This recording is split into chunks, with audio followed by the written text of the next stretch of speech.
Titanoboa, जिसे सांपों की दुनिया का राजा कहा जाता है, जो आज से 1 करोड़ साल पहले इस पृथ्वी पर राज करता था, उस वक्त हमारी पृथ्वी पर इस सांप से अधिक ताकतवर कोई भी जीव मौजूद नहीं था। और वहीं दूसरी तरफ गॉडजिला, जिसे डायनासोर की दुनिया का किंग कहा जाता है, जिसके सामने दुनिया की हर ताकत घुटने टेक देती है। और आपने भी गॉडजिला की ताकत को फिल्मों में जरूर देखा होगा। तो क्या हो अगर सांपों के किंग टाइटेनोबोआ का सामना डायनासोर की दुनिया का किंग गॉडजिला से हो जाए? आखिर किसकी जीत होगी और किसकी हार अगर टाइटेनोबोआ और गॉडजिला एक दूसरे पर हमला कर दें? एक तरफ टाइटेनोबोआ का खतरनाक कुंडली, जिसके पकड़ में आने के बाद बड़े से बड़ा डायनासोर भी दम तोड़ देता है, और दूसरी तरफ गॉडजिला के मुंह से निकलने वाला एटॉमिक ब्रेक, जिसके जद में आने वाला हर एक चीज जलकर खाक हो जाता है। और आज के इस वीडियो में हम आपको यही दिखाएंगे कि टाइटेनोबोआ और गॉडजिला के बीच की लड़ाई में आखिर जीत किसकी होगी। लेकिन शुरू करने से पहले अगर आप हमारे चैनल पर नए हैं तो आप हमारे चैनल को सब्सक्राइब करके बेल आइकन को ऑन कर देना, क्योंकि हम आपके लिए जानकारियों भरी ऐसी ही वीडियोस लाते रहते हैं। विशालकाय शरीर। सबसे पहले बात करते हैं इन दोनों ही खतरनाक जानवरों के शरीर की। अब अगर इन दोनों ही विशालकाय और खतरनाक जानवरों के शरीर की बात करें तो इन दोनों का कंपेयर करना थोड़ा सा मुश्किल काम होगा, क्योंकि एक तरफ जहां टाइटेनोबोआ का शरीर सिर से लेकर पूंछ तक बिल्कुल एक जैसा है, तो वहीं दूसरी तरफ विशालकाय गॉडजिला का शरीर मजबूत मसल्स, भयंकर पीठ जिस पर पत्थर से भी मजबूत नुकीले उभार बने होते हैं, और लंबा चौड़ा पूंछ से मिलकर बना होता है। अगर लंबाई की बात करें तो एक तरफ जहां टाइटेनोबोआ की लंबाई 50 फीट तक लंबी होती है, तो वहीं दूसरी तरफ गॉडजिला की लंबाई 400 फीट से भी ज्यादा हो जाती है। एक तरफ जहां टाइटेनोबोआ का वजन 2 टन का होता है, तो वहीं दूसरी तरफ विशालकाय गॉडजिला का शरीर 14,000 से 16,000 टन का होता है। इससे एक बात साफ है कि शरीर और आकार के मामले में विशालकाय टाइटेनोबोआ गॉडजिला के सामने कहीं भी नहीं टिकता। लेकिन फिर भी आपको जानकर हैरानी होगी कि टाइटेनोबोआ अपने वक्त में बड़े बड़े डायनासोर को भी अपनी कुंडली में जकड़कर मौत की नींद सुला देता था। रहने की जगह। इन दोनों ही खतरनाक जानवरों के रहने की जगह के बारे में बात करें तो एक तरफ टाइटेनोबोआ जहां पृथ्वी के गर्म इलाकों में रहना पसंद करता था, तो वहीं दूसरी तरफ विशालकाय गॉडजिला पूरी पृथ्वी पर कहीं भी रहने की ताकत रखता था। गॉडजिला की बात करें तो इसे समुद्र का दानव कहा जाता है, जो अपनी जिंदगी का अधिकतर समय समुद्र के भीतर ही बिताता था। लेकिन इसके बावजूद भी गॉडजिला का आतंक समुद्र के साथ साथ पृथ्वी के ऊपर भी कायम था। गॉडजिला के अंदर इतनी ताकत थी कि वो अपने दुश्मनों को समुद्र के बाहर जमीन पर भी मात देने की क्षमता रखता था। बिल्कुल इसी तरह टाइटेनोबोआ भी समुद्र के साथ साथ पृथ्वी की धरती पर भी रह सकता था। समुद्री जीवों के साथ साथ धरती पर रहने वाले जीव भी इस खतरनाक सांप से डरकर इधर उधर भागते रहते थे। ताकत। पृथ्वी पर रहने वाले इन दोनों खतरनाक दानवों की ताकत की बात करें तो आपको जानकर हैरानी होगी कि टाइटेनोबोआ अपनी कुंडली में जकड़कर पृथ्वी के सबसे बड़े डायनासोर तक को मौत की नींद सुला देने की ताकत रखता था। दम घोटकर मारने के बाद टाइटेनोबोआ अपने शिकार को पूरा का पूरा निगल जाता था। टाइटेनोबोआ अपने शिकार को अपनी कुंडली में इतनी तेज दबाव के साथ पकड़ता था कि शिकार के शरीर की हड्डियां चकनाचूर हो जाती थी। इतना ही नहीं, टाइटेनोबोआ अपने वक्त के दुनिया के सबसे बड़े डायनासोर टी-रेक्स को भी अपनी कुंडली में जकड़कर कुछ ही मिनटों में मार देता था। और वहीं दूसरी तरफ गॉडजिला की सबसे बड़ी ताकत उसका पत्थरों से भी मजबूत विशालकाय शरीर था। इतना विशालकाय शरीर होने के साथ साथ गॉडजिला अपने मुंह में एटॉमिक पावर वाली खतरनाक आग भी निकाल सकता था, जिसकी चपेट में आने वाला हर जीव जलकर खाक हो जाता था। आपने भी गॉडजिला के मुंह से निकलने वाले खतरनाक आग को गॉडजिला फिल्मों में शुरू में देखा होगा।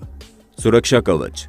एक तरफ गॉडजिला के पीठ के ऊपर सुरक्षा कवच के तौर पर मौजूद बेहद ही मजबूत नुकीला उभार होता है, जो गॉडजिला को बाकी किसी भी जानवर के हमले से बचने में मदद करता है। तो वहीं दूसरी तरफ टाइटेनोबोआ के शरीर पर सुरक्षा कवच के तौर पर कुछ भी मौजूद नहीं होता। टाइटेनोबोआ का शरीर सिर से लेकर पूंछ तक बिल्कुल एक जैसा होता है। टाइटेनोबोआ का एकमात्र ताकत उसका शक्तिशाली कुंडली ही होता है। रफ्तार।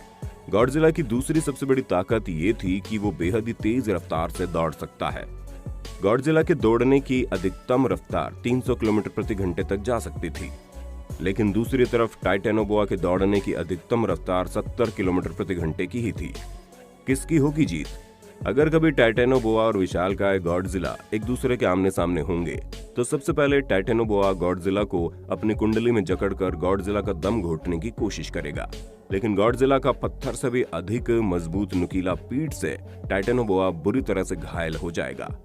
घायल होने के बावजूद टाइटेनोबोआ गॉडजिला को अपनी कुंडली में पूरी तरह से जकड़ ही नहीं पाएगा, क्योंकि गॉडजिला का शरीर इतना अधिक बड़ा होगा कि उसके सामने टाइटेनोबोआ का कुंडली ही छोटा पड़ जाएगा, क्योंकि विशालकाय गॉडजिला का शरीर टाइटेनोबोआ के शरीर से 10 गुना ज्यादा बड़ा होता है। इतना होने के बाद अब गॉडजिला टाइटेनोबोआ के ऊपर अपना पहला हमला करेगा। गॉडजिला सबसे पहले टाइटेनोबोआ को अपने शरीर से अलग करते हुए दूर फेंक देगा और उसके बाद अपने मुंह से एटॉमिक एनर्जी वाली आग निकालते हुए टाइटेनोबोआ के ऊपर हमला कर देगा। एटॉमिक एनर्जी वाली आग से बचने के लिए टाइटेनोबोआ कुछ भी नहीं कर पाएगा और कुछ ही सेकंड में टाइटेनोबोआ की मौत हो जाएगी, क्योंकि गॉडजिला के मुंह से निकलने वाले एटॉमिक एनर्जी वाली आग बहुत ही ज्यादा शक्तिशाली होती है। और इस तरह से इन दो दानवों के बीच की लड़ाई में गॉडजिला इस लड़ाई का किंग होगा।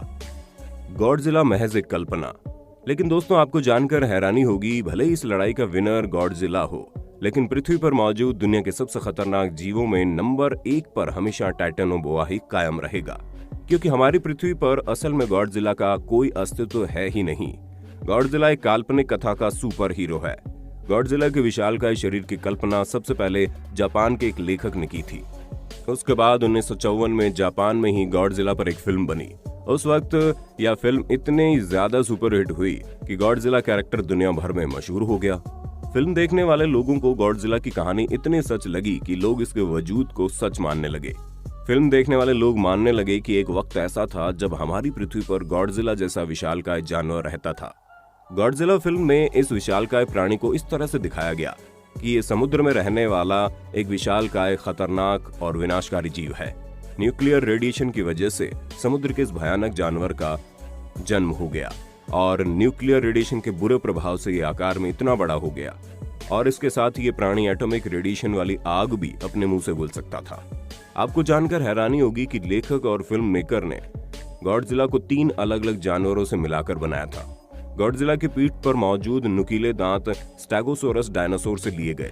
गॉडजिला के चलने का तरीका इग्वानाडॉन डायनासोरों के जैसा था और इसके आगे के छोटे पैर और पंजे पूरी तरह टी-रेक्स डायनासोर के समान हैं।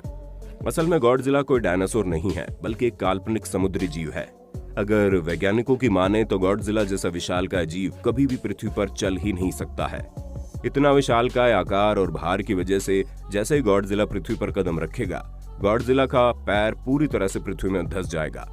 पृथ्वी पर मौजूद गुरुत्वाकर्षण की वजह से गॉडजिला का वजन कितना अधिक हो जाएगा कि गॉडजिला की हड्डियां और उसके हड्डियों के आसपास मौजूद मांसपेशियां इसके वजन को संभाल ही नहीं पाएगा।